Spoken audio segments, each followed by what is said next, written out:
It is Sunday the 8th of April. Just making sure I get that right. I've got I've got a cat here insisting that I pay him attention. You'll have to come here if you want me to pay attention. Come on. Hello everybody again. Welcome to my little podcast, my little window on my life and the fibre arts. My name is Gerard to my family, Peter to my friends and colleagues, and Boniface to my monastic community.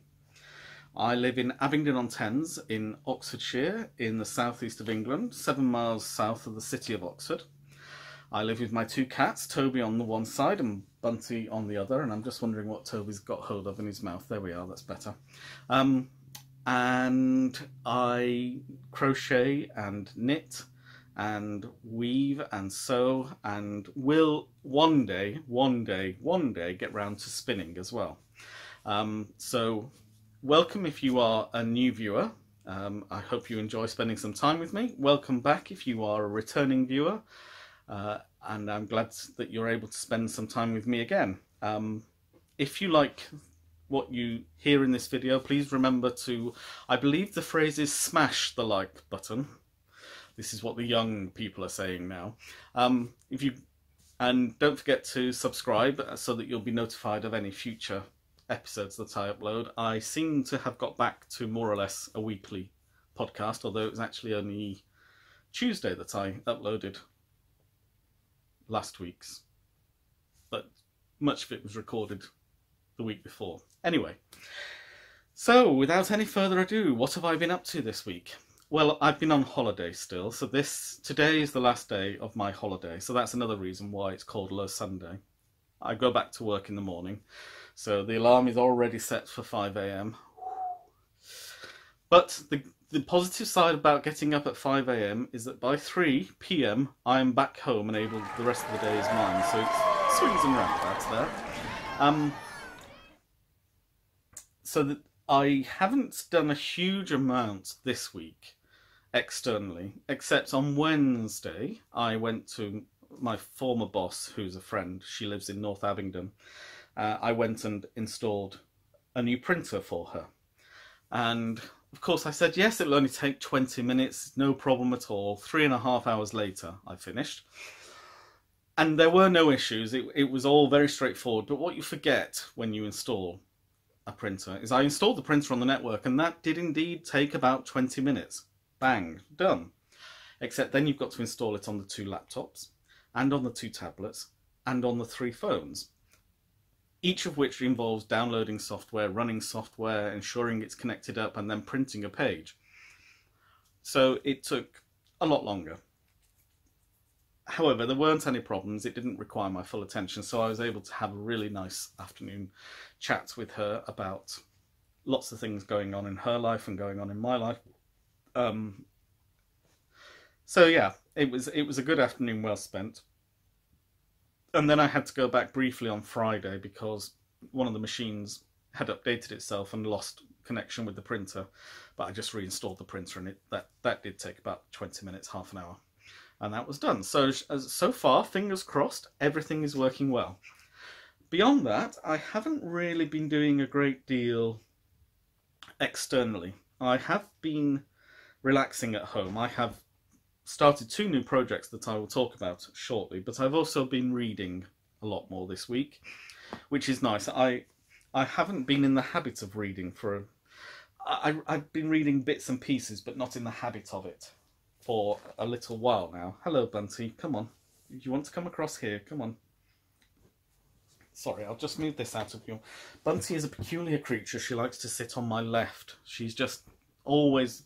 Toby always sits on my right, Bunty always on my left, and if there's anything in the way, she won't sit there. So I think she'll calm down now and just... Yes, there we are. She's all laid down next to me now. So I've managed to do a little bit of reading this week. So I will talk about that first, in fact, if I may. And the book that I have been reading is one that Julia, my friend, actually lent me. And... Sorry, I was just sitting on my row counter then. It is called... Let me just put my glasses on so I can read this properly for you.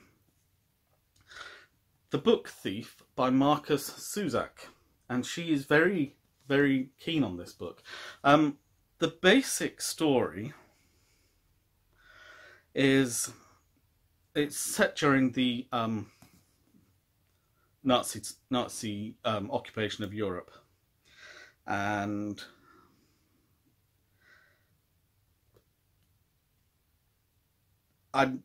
it's about a little girl who is in hiding from the Nazis and her love of reading books, but is also, I've not read it yet, so I can't give you the full, but is also related to the Nazi program of burning degenerate works of art and degenerate books, anything they disagreed with, basically, or that disagreed with their worldview, which was pretty much anything that was worth reading, I would guess. So it's an interesting, I mean, just reading the back blurb for you. Here is a small fact. You are going to die. 1939, Nazi Germany, the country is holding its breath. Death has never been busier. Liesel, a 9-year-old girl, is living with a foster family on Himmel Street. Her parents have been taken away to a concentration camp. Liesel steals books. This is her story and the story of the inhabitants of her streets when the bombs begin to fall. Some important information. This novel is narrated by Death. It's a small story about a girl, an accordionist, some fanatical Germans, a Jewish fist fighter, and quite a lot of thievery. Another thing you should know, Death will visit the book thief 3 times. Although it's quite you can see it's quite a big book, it's quite big writing, which I like, and it's nicely spaced out, which these things actually do matter to me. I think because I have worked on reading on typography, and I've mentioned this in one of my earlier episodes, I do find that having something that's well laid out makes it eminently more readable for me. So yeah, I will let you know how this goes, but it's an interesting approach to a book, and I think it's going to be quite the page turner once I really get into it. So I've started reading that amongst other things, but this was a book that I was only given on Wednesday, and I've read the prologue so far in the first chapter, and I'm really enjoying reading it. So I think, as I say, it will pick up pace quite quickly once I really get into it. So on to the fibre part of my podcast. Well, I have no finished objects this week. I do, however, have 2 new works in progress, and the first one is this lovely elephant, and I've not used the same colour scheme, broadly similar but not the same. Let me just make sure I don't accidentally, I'm not going to accidentally pull this out. So this is where I'm up to so far. I have basically the bottom end of the trunk, and I've just separated out for the 2 tusks, which will grow downwards and then will recombine above to become the head again.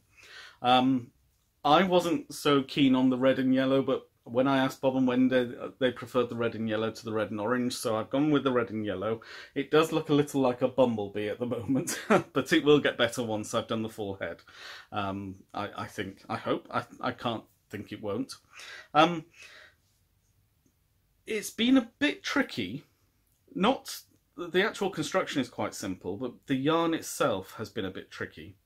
I have been using the Hayfield, I'll get one out so that you can see, the Hayfield Fiesta double knitting, and this is a bamboo and acrylic 50-50 mix, and it's very nice. It's very nice in the hands, it feels lovely, but I'm using a 2.5mm hook, and the biggest problem with this yarn is it's not particularly plied. It's more strands all together in a line.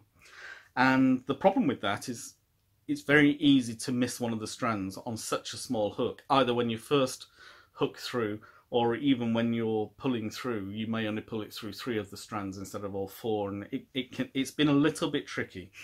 The yellow is actually a different fibre. It's Wendy's Supreme, which is 100% cotton. I'm not worried about the fact it's a mix of fibres because it's not going to be a garment, it's going to be on the wall, and it's not going to make any difference overall. And I don't think you really get a huge discrepancy in the look of the two. If I put the lights on behind me, it might help you see what's going on. Yeah. So the only other thing is I've tried to minimise the jog at the colour changes. It's still there, but it's not as pronounced as it was at first. So it's going quite well. As I say, I split off of the two tusks, so at the moment it looks like a stocking with a handbag handle. I've not stuffed it yet, obviously. I'm a little concerned that my trunk has turned into a triangle end. I'm not concerned about the shape because I think that's actually quite broadly the shape, but it's not the same shape as is on the actual image, which is much more round. And I followed the instructions, and the particular increases that turned it into a 3 did come from the pattern. So I had been doing 6 regularly spaced increases, and then at the very end, for the last few rounds, it turned that into 3 regularly spaced increases. So that's made it much more triangular. It may stretch out once I stuff it. I was also very intrigued by the method of construction, because we actually start with a magic circle here in the base of the trunk and then work up a circle, as you can see, and then half the circle becomes that part of the trunk and half becomes this part of the trunk. And I thought that was a very clever way of working the shape, which means that the shape is integral to the way in which it's being produced as much as how you stuff it and give it shape afterwards. So yeah, I'm really motoring along with that. It's not a mindless project, because as I say, because of the yarn I'm using, I'm having to be doubly careful. Sorry, I just nearly pulled a stitch out there. I haven't, but I nearly did. Pop the stitch marker back in the middle. So there, excellent. Just close that so it doesn't come out again. But it just means that I do have to pay attention. So it's not been as mindless a pattern as I'd hoped it would be. But I'm quite pleased with it, and it's going well, and so I've got the trunk more or less done.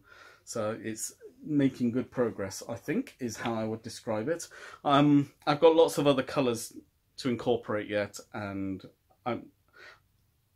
I'll be quite keen to see how the different colours work with the yellow and the pink together. I think I should have gone with the orange myself, but I'm not going back now. I've done enough that I will just plough on with that one.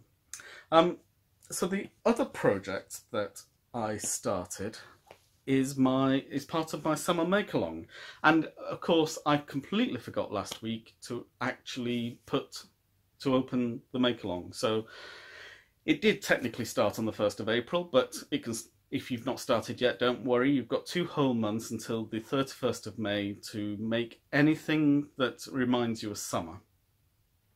That can either be the item that you would use, the colours that you'd use, the material that you'd use, the designer that you'd use, whatever it happens to be. Anything that for you shouts summer. And so I've actually started my first part of my summer make-along, which is a shawl using the Katia Soleil, which I asked for suggestions on Ravelry. As you can see, I've actually used the middle bit, which was the fuchsia. I asked for suggestions on Ravelry and in the comments section, and overwhelmingly people suggested a virus shawl, so that's in fact what I'm making. I did have 2 other suggestions made, and I think I might even buy 2 more of these, they're not necessarily this colour, and make those as well, because I quite like the look of them. But this is the one that I have decided to go with, and it's the virus shawl, and this is just a free pattern on Ravelry. I will put the link down below in the description for those of you who might want to make one yourself. And you start at the top and just increase as you go through, and it looks really very pretty already. So the fuchsia has transitioned to the fuchsia and blue, which eventually transitions into just the sky blue. The one criticism I'd have of the yarn is I'm only in the... I've already had... There was... where is it now? Of course you can't see these things once you actually want to talk about them, but I've had 2 knots so far. One at the point of transition from some of the fuchsia, 2 of the fuchsia to 2 of the light blue, and one within the fuchsia itself, which is slightly disappointing, I think. I mean, I expect in mass-produced yarns that there will always be, yes, there's one, and it's just in the middle of the, I don't know if you can see it. I can see it because I know what it is and where it is and where it what shouldn't be there.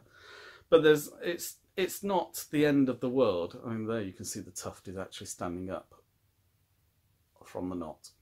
It's not the end of the world, and they are very well hidden, and only if you go looking for them would you find them. But it is slightly disappointing to have that many, and I suspect that, well, I'm hoping not, but I suspect that every time there's a colour change I'm going to have more knots. I will let you know on that one. I've not been impressed by that particular aspect of this yarn so far. It's lovely to use, it's lovely to work with. I have absolutely no problems with that whatsoever. I'm just a little bit concerned about the number of knots. I may just have been incredibly unlucky and there are no more knots in the whole cake. But I will keep you updated on that. But this is where I'm up to so far. I only began this last night, so it's not much progress. But I just thought I would kick off with my summer make in order to be in the make-along. I think what I will do is I will come up with a hashtag. Probably HMD Summer Mal. So hashtag HMD Summer Mal 18. I'll put the 18 on the end so that if I do one next year it doesn't get confused. So that will be the hashtag. So if you post anything on Instagram, if you use that hashtag, then I can have a look and see what other people are making. And I will shortly be able to confirm some of the prizes that I will be giving away at the end of May. I think it's quite nice that it's to keep you all in suspense a little bit, but I'm really enjoying making that, and it's a very simple repeat pattern. In fact, I downloaded the chart that came with it rather than the pattern itself, because it was a very easy chart to read, and basically I can talk about this because it's a free pattern. So basically what you having begun with a chain of 20, I think, and then you make it, might be a chain of 10, that's right, and then you make a circle, and then you put 20 treble crochets or double crochets if you're American into the chain space, and then a double crochet, treble crochet, double crochet into the top of each of the stitches from the previous round, and then a treble crochet and a chain space into each of the stitches of that previous round, and after that you begin the new spacing. So you always begin with 3 chains as a treble crochet anyway, and then it's a chain 7 and then 3 chain 4s with double crochets or single crochets in between, and then the 2 chain 7s for the middle spacing, and then the 4s and the 7s again, and then you finish with the treble crochet, and then you just start putting the 10 treble crochets into each of the chain 7 spaces, and it really is that simple, and it just increases and increases and increases like a virus, I guess, which is why it's called the virus shawl. I just think it's a really very pretty design, and really will bring out the bright colours in the yarn that I'm using. Now the yarn I'm using calls for a 3.5 to 4mm hook. I'm actually using a 5mm hook, and that's partly because I want the drape, which I'm certainly beginning to get, but it's also because I want it to be a summer make, and so I want it to be a little bit more light and airy than dense. And I suspect if I used the hook size for the actual project, for the actual yarn, it would be a much tighter fabric. And I just think this would be the kind of thing that can be worn on an English summer evening when the sun has maybe disappeared over the tops of the buildings, but it's not quite cold, but it's not really as warm as it was. And we do get a lot of those in the summer, so I suspect this will be somebody's birthday present. I've got at least 3 people in mind that would love this, so I will keep you informed as to the progress on that particular front. In terms of my other whips, I've continued with the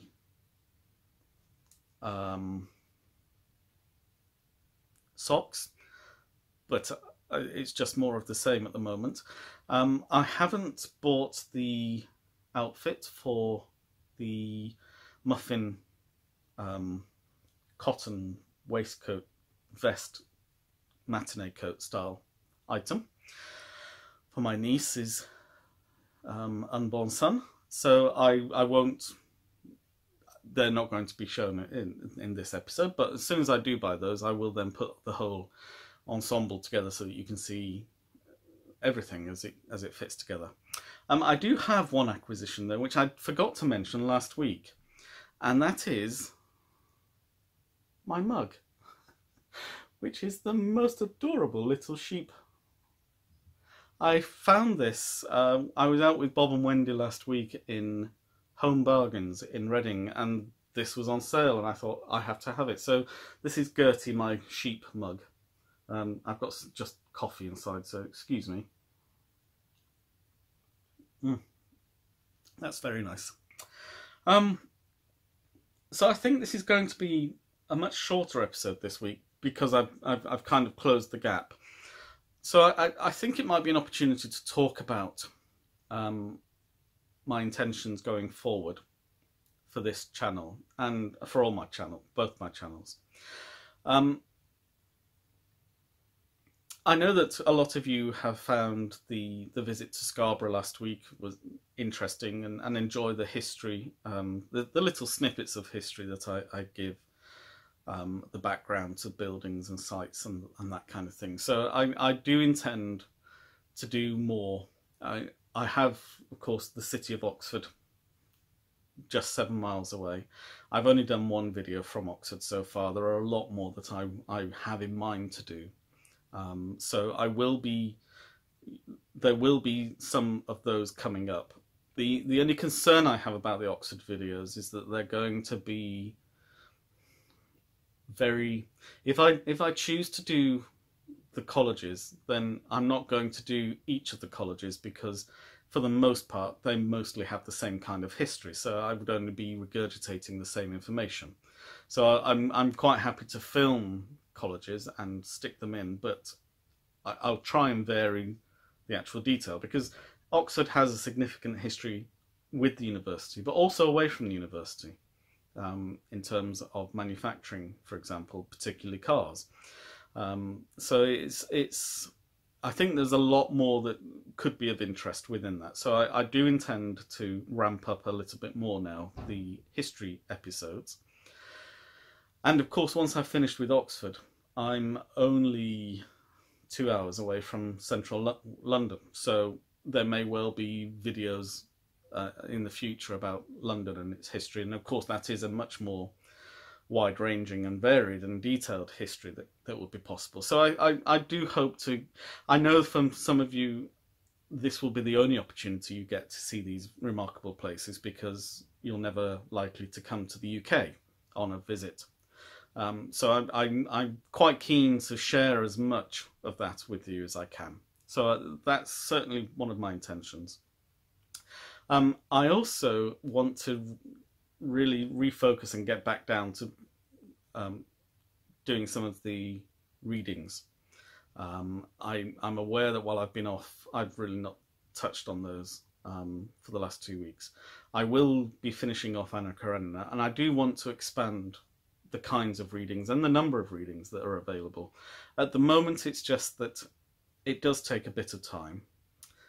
For one of just as a kind of, so that you have an understanding of the process, for one of these videos, such as this podcast, if I end up with an hour of video, then I've had to record it for about an hour, probably slightly more, because I do cut out odd coughs and stray noises and things.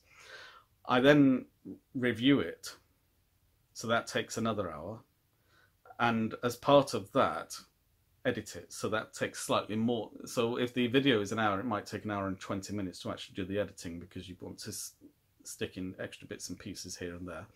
And then it takes the time it takes to render and the time it takes to upload. So that's, I don't have to be with the machine for most of that time, but if the rendering takes 20 minutes, say, I have to be there at the end of the 20 minutes to then upload it, and fill in all the bits and pieces on the upload page. And so the average 1 hour video will take about 3 hours to prepare. And the same, that's equally as true of things like the reading, where most of the videos are about 45 minutes long. So the only reason I'm saying all this is because I don't want you to think that I do it because I enjoy it, so I'm more than happy to be giving that time to it, but it's just sometimes I don't have the time always to do those things. So it's just really to let you know that if I've not done something for a little while, it's just simply a lack of time rather than a lack of desire or lack of interest. I've bought some new video editing software. This episode will be the last one, I think, that I edit on my old software. I want from next week to start editing on the newer software, which will allow me more control over exactly what's going on the screen, and hopefully less frustration at things not quite working out the way I expected them to work out. And obviously the rambling on episodes, because I'm out and about, that will take several hours to film an hour's worth of video, because I have to go to the different places and then talk about them and film myself. And occasionally refilm myself if something goes wrong, like an aeroplane flies overhead, because you won't hear anything I'm saying if it does. So it's just to give you that an idea that it is a time commitment, and I don't always have the time available to commit, but where I do have the time to commit, I want to commit the time to do it. So it's very much it's very much that I'm glad that you all enjoy everything that I'm putting out, and I'm glad that I've got an audience for the things I enjoy putting out. But just sometimes I'm afraid it's other things are going to have priority, and I just have to accept that. And I hope that I can still bring you along on this roller coaster journey with me. It's not a roller coaster, it's mostly ups, very few downs. I've genuinely enjoyed making the videos I've made, and I'm genuinely proud of the nearly, I think I calculated it's more or less 80 hours worth of video that I've produced now, which is, if you'd told me a year ago that this would have been the case, I'd have said, ha, or worse to that effect. But it's just, you know, I've really enjoyed the process of putting myself out there, and I've really liked the fact that it's stimulated other people to think about making their own videos and taking part in this exciting and interesting world that we occupy on YouTube. Anyway, so enough rambling about that. Today is Low Sunday. I'm just looking around because I know I've printed it out. I have printed out some notes here because I want to... This is where I start to get serious. Excuse me a second. Today is Low Sunday in the Catholic Church. It's called Low Sunday because it's the octave day of Easter, the 8th day. And I think I've mentioned earlier about the preserved octaves, protected octaves of Christmas week, So the week before Christmas, the week after Christmas, the week before Easter, and the week after Easter.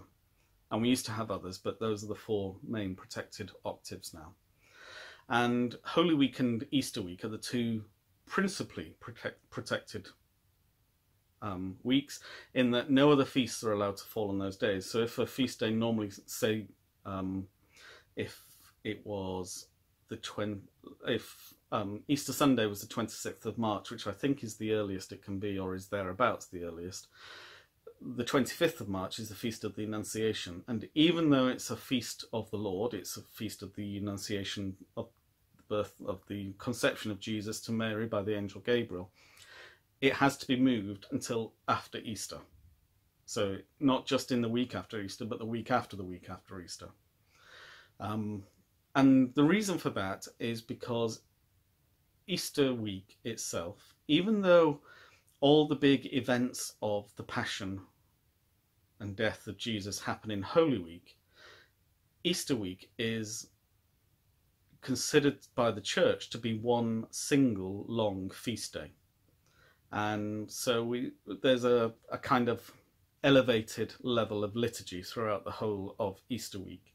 So the things that you do on Easter Sunday, you do again on Easter Monday, Easter Tuesday, and all the way through. And that only finishes after Low Sunday. And so Low Sunday is called Low Sunday because it's the day after which everything kind of reverts back to a lower level of celebration. So you lose double alleluias. You don't have to sing the Gloria every Mass and that kind of thing. So today is an important day because it marks the end of Easter Sunday. And so in the readings in the liturgy during Easter week, the Church puts all of the apparitions of Jesus in the Gospels readings in that week. And Low Sunday ends with Thomas saying, well, unless I can place my hand in his side and put my finger in the holes made by the nails, I'm not going to believe. And so Jesus appears to the 12 in the upper room and offers his side and his hand, and Thomas says, I believe. And Jesus says to Thomas, you believe because you have seen, but blessed are those who believe and have not yet seen. So that's the whole climax, if you like, of the Easter celebration. And then throughout the rest of the Easter period, we have readings from the Acts of the Apostles, because it's about the birth of the early church and the movements out of Palestine and into the wider Roman world. And it occurred to me, actually, that we don't really focus that much on the resurrection of Jesus and what it means. There's a natural human empathy involved in the crucifixion, the scourging at the pillar, the crowning with thorns, the being nailed to a cross, being left to die, the humiliation and the pain and the suffering of Jesus the man. And there's also a natural understanding of the meaning of the Last Supper, that a meal shared with your brethren, shared with the people that you love, wherein you can teach the values that you and the virtues that you believe in. And it's what every family does. Just the sitting around a common table and sharing a common meal itself teaches children a huge amount about human interactions, human society, that we are sociable creatures, that we share things in common, that we need to eat, that we support each other, that we listen to each other and laugh and cry with each other, and all that kind of normal human interaction that we get, that we kind of learn almost by accident by just sharing a meal together. So Maundy Thursday, Good Friday, Holy Saturday in the tomb, these are all very human experiences. But when we come to the resurrection, we have a big question mark. It's the big stumbling block for non-Christians about Christianity, and non-believers, atheists and agnostics, about any system of belief at all. Is this belief in the afterlife, and what does that mean? So I made some notes, I think it's important to recognize that Jesus is not simply revivified. It's not like an episode of Casualty or ER where a patient is flatlining and so defibrillators are brought out and the patient is resuscitated. It's not Jesus, having died and risen, is not going to die again. That's a very important message that he imparted in the days after, or in the appearances after his resurrection. On top of that, it is vitally important that it is a bodily resurrection. It is not, Jesus in his resurrected form is not a phantasm. His soul, which is an eternal soul, the soul of man, which is eternal, didn't die with the body. That's traditional belief of anyone who believes in an afterlife. But Jesus is not simply appearing as a ghost to his disciples. He is bodily present. At one point, he sits by the Sea of Galilee and cooks fish for the apostles to eat. In the room with the 12, he says to Thomas, "Put your hands here and feel the marks of the nails." He is a tangible physical presence. But the upper room is a very good case in point. Jesus appears amongst them. At no point does he walk in through a locked door. So the body that, the resurrected body that he's presenting is a glorified, what we call a glorified body. It is physical. Jesus is physically Jesus as well as spiritually Jesus. But it's not the same as we are now, here and now. So those are three important things to bear in mind when we talk about the resurrection. We're talking about a deep mystery of something familiar but very different, powerful but tangible, ethereal but tangible. I am intrigued by modern pop culture. I say pop culture, I'm not being dismissive there. The approach to the idea of immortality. So many people will be familiar with the story of The Picture of Dorian Gray, which is by Oscar Wilde. And it's a very powerful story. So Basil, an artist, paints a picture of Dorian Gray. And Dorian is a very handsome, beautiful youth. And kind of makes a bargain with the devil, if you like. Just idly wishes that he could always be that young and beautiful, and that he would do anything to be that young and beautiful forever. And so miraculously, this happens. And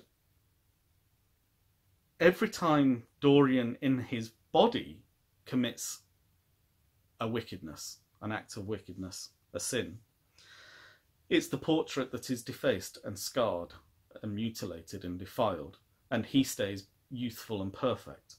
So, for example, when he makes caustic remarks to Sybil about her first performance on stage, and she goes away and kills herself as a result of these comments, it's not Dorian in his physical entity, it's the image of Dorian in the well, it's actually the schoolroom, but the schoolrooms are always in the tops of buildings in Victorian households, so it is an attic room, and it's the picture in the schoolroom that actually is defaced.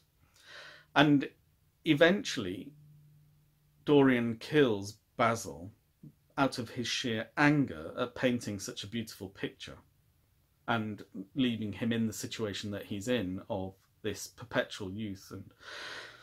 And it's interesting, it's not the immortality that causes Dorian to do these horrible things, to wallow in a life of luxury in one of the poorest cities in the world at that time, where super wealthy people were living cheek by jowl with people living in abject poverty. It's not even his narcissistic obsession with youth and beauty that's the sin. What's the sin is the complete lack of restraint that he then feels and is able to go and do anything because he himself is not being punished. It's the attic in the portrait in the attic. And Another trope of this, I call it a trope. There are two programs which in the 1980s I really loved. The Blackadder, the original series, which stars Rowan Atkinson as the eponymous character, and was a very different kind of comedy from the later three series of Blackadder, where significant alterations are made to the nature of the characters involved. Rowan Atkinson is probably better known to many of you as Mr. Bean from later on, but he's a very fine actor, and he was very funny in this. And the other is one of my favourite TV programmes to this day, which is Doctor Who. And I've got a couple of clips, and the Blackadder clip is a very interesting... I mean, it's juvenile, it's intelligent teenage juvenile humour at its best. It appears to be thought-provoking and is actually not nearly as intelligent or as thought-provoking as it sets itself out to be.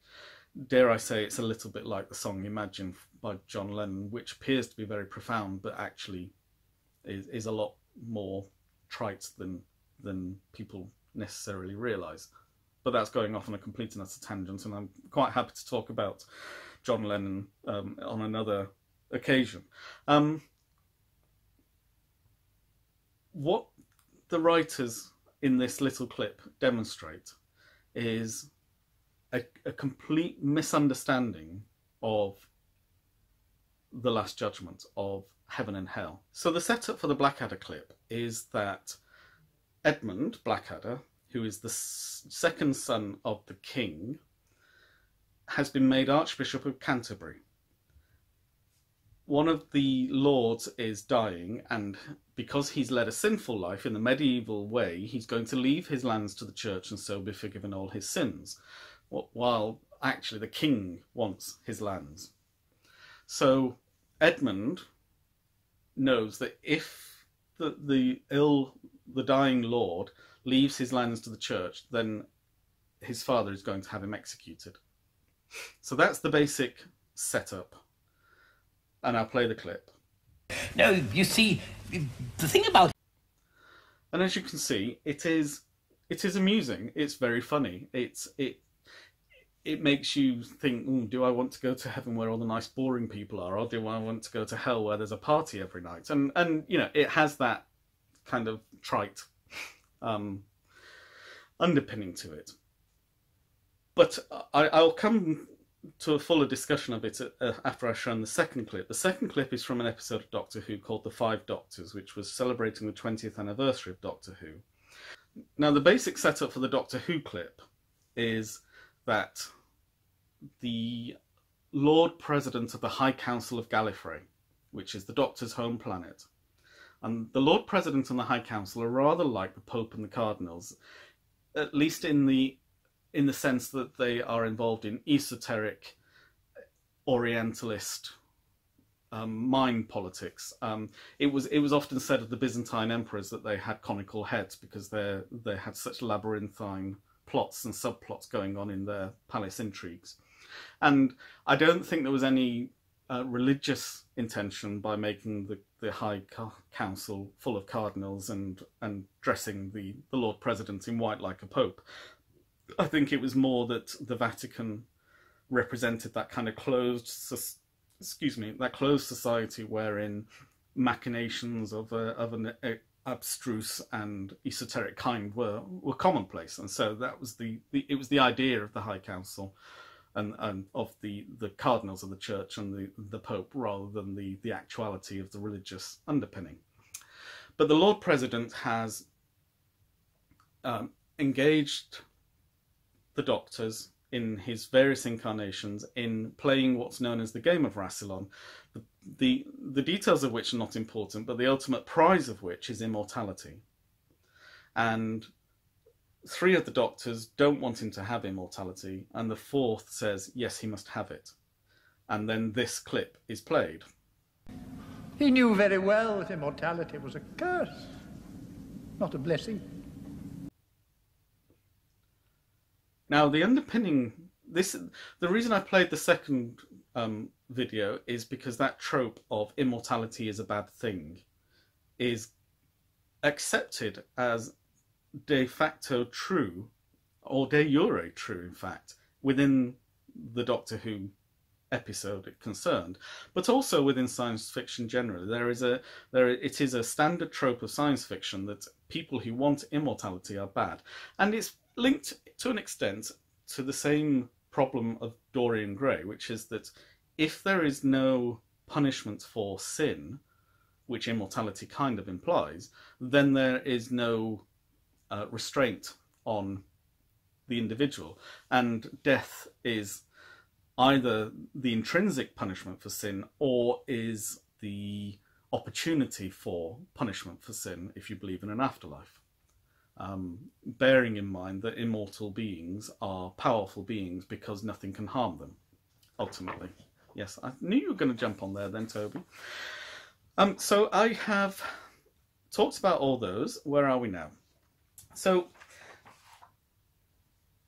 really, it depends, I suppose, so much upon what we think as being the purpose or the reality of life after death, of the afterlife, of being in heaven, of the beatific vision, as it's known in Catholic circles. And before we get to that point, there is one point in Matthew's Gospel, and this was a Gospel that was read at my father's funeral, that I chose to be read at my father's funeral, because it summed him up as much as anything else. And it's the only time when Jesus explicitly states who's going to heaven and who is going to hell. And the sheep and the goats are brought before the king, and he separates the sheep to his right side and the goats to his left, and he says to the sheep, then shall the king say to them that shall be on his right hand, come, ye blessed of my father, possess you the kingdom prepared for you from the foundation of the world. And he says to the goats, then he shall say to them also that shall be on his left hand, depart from me, you cursed, into everlasting fire, which was prepared for the devil and his angels. And so, this is pretty powerful stuff. The king is condemning to everlasting fire the goats. So what exactly have the sheep done that's so wonderful and the goats haven't done or have done that's so bad? And it is very much a sin of omission for the goats, and a virtue of commission for the good. So being it far from the normal everyday understanding, evil isn't about, or what the church chooses to call evil isn't just doing the things it doesn't like. It's what Jesus calls evil is not doing the things that are good. And the things that are good are feeding the hungry, giving water or drink to the thirsty, welcoming the stranger, clothing the naked, and visiting those in prison. Now, I have a bit of a bugbear about that, visiting those in prison. On Good Friday, in the general liturgy for Good Friday, we have the general intercessions of the church, and these are normally we would have short bidding prayers written by the local priest or community, and often children in school masses, for example, and they will reflect the local concerns. But on Good Friday, every church throughout the world, the same prayers are said at each. And in the Good Friday prayers, we pray not for those who are in prison, but for those who are unjustly imprisoned. Now, Jesus doesn't make that distinction. And indeed, if you are, looking at it humanly for a second, if you are unjustly imprisoned, then at least you have the consolation that you've not done anything wrong. You don't have the shame, the self-accusation that you've done anything wrong. It's a terrible, unjust thing to happen to you, but at least your personal integrity is intact. If you are justly in prison, then you literally only have yourself to blame. And that stark realization can be very painful to bear. That, not just your own downfall, but potentially the destruction of your family as well, through loss of you as their breadwinner, loss of any amenity that might be confiscated as a result of your misdeeds, and so on and so forth. And it's a real challenge to pray for those in prison, those justly in prison, to pray for murderers and rapists and paedophiles. But just because something is difficult doesn't mean you shouldn't be doing it. And it's a very hard thing. But be aware that for Jesus, doing that is what earns you the reward of heaven. Failing to do it is not doing anything bad, but just not doing something good is what earns you everlasting fire. And I think that's a very important thing to bear in mind as I talk about these things. So I've mentioned the beatific vision, and it's very important within, I keep saying it's very important, but this is all very important. The Catholic understanding of life after death is the beatific vision, is literally seeing God face to face as he really is. And this exposure to the awesomeness of, the awesome awfulness of God in his own being, not filtered through parables and veils and the created world and just an unblinking, unencumbered, direct exposure, being fully exposed to God, but God equally being fully exposed to you. It's quite a powerful and frankly terrifying prospect in many ways. And by seeing God as he is, in the fullness of his love and beauty and goodness, all of that kind of reflects back onto you as through a mirror. It's the parable of the judgment of the sheep and the goats is a very important thing to remember. Whether we want to be resurrected or not, everybody will be resurrected, and then the last judgment, and then the division of the sheep and the goats. So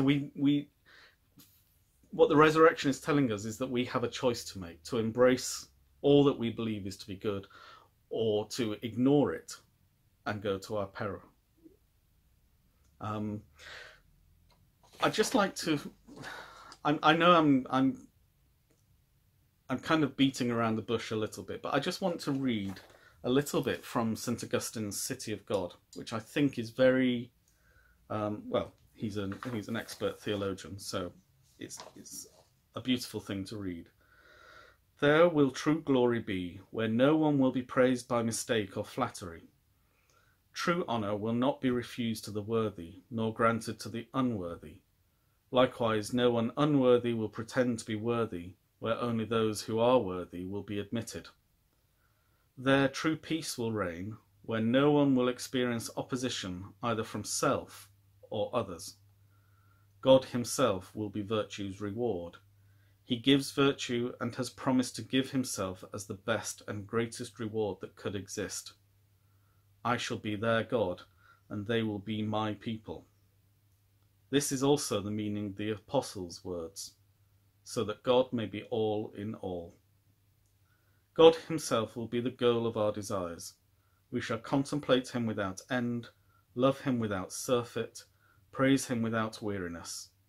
This gift, this state, this act, like eternal life itself, will assuredly be common to all. And I don't think there's anything more that I can say, really, that St. Augustine hasn't already said. It's difficult to describe heaven.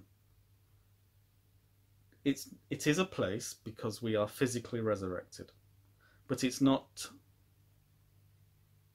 part of creation. It is an experience, but it's beyond experience. It is, I think the only way I could describe what I consider to be the eternal reward of the sheep which is you must have had one of those days when you were full of energy, everything felt right, everything went better than you could have hoped, everything you put your hand to you achieved. And imagine feeling like that all the time, that no matter what it is, you're just so full to overflowing of energy, of success, of happiness, of blessedness, of joy, of love. I think that, for me, is what the resurrection symbolizes. So, I'll be interested to hear any of your comments on this little excursion into a difficult theological area, because it is an experience that none of us can have had. So it's very difficult to talk about something which is beyond human ken, in one sense. I am going back to work in the morning, so I'm sure I'll have a lot to catch up, but once I'm caught up at work, I will be able to give a lot more focus to doing various other things. And I hope over the next few weeks you'll begin to see a few developments in what I'm producing for you. I did almost forget, this is my 50th podcast, if you count the last week's as 1 instead of 3, which I am doing, which is why they're 49A, B and C. I'm also ever so close to getting 500 subscribers, and because of that I've decided to have another pattern giveaway, and I have drawn a random number from the members of the Ravelry group, and the winner is Cindy G. So Cindy, if you can message me on Ravelry and let me know which pattern you would like, up to a value of $10 US, or the equivalent, I will gift you that pattern. So congratulations, and I hope you enjoy whatever it is that you make. Of course, I'll know what it is because you'll send me the message. So that's it for this week then. I will get this downloaded and edited and uploaded for you. So until next week, stay happy, stay well, stay safe, and keep crafting. So bye for now.